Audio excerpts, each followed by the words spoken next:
Music by Kundan Raj. Mix by Star Music. दुगो फल के परे परे घुमतिया रोज घरे घरे। दुगो फल के परे परे घुमतिया रोज घरे घरे। जब से चढ़ल जवनिया बा एकर बिगड़ल रहनिया बा। साची कहल पलरे लरे घुमतिया रोज घरे घरे। दुगो फल के परे परे घुमतिया रोज घरे घरे।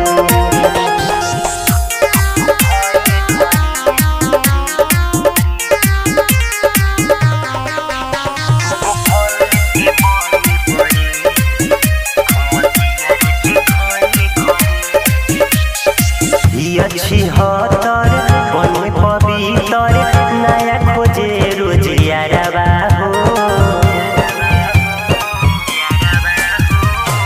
डाली के इतर कपड़ा के भीतर बन के निकले बाहरबा हो।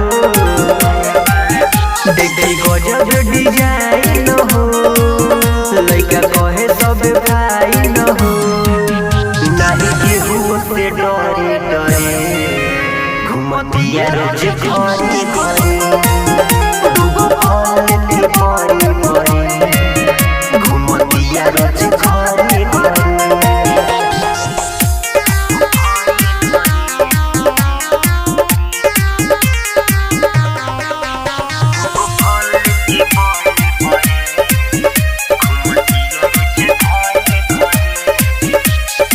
किशन कन्हैया शिव भैया दिया लगे नमूना हो।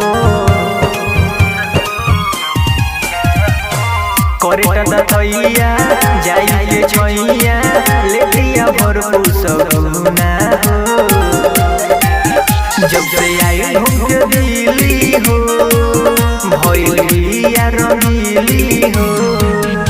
यही से रहे हरे हरे घुमतिया रोज घरे घरे।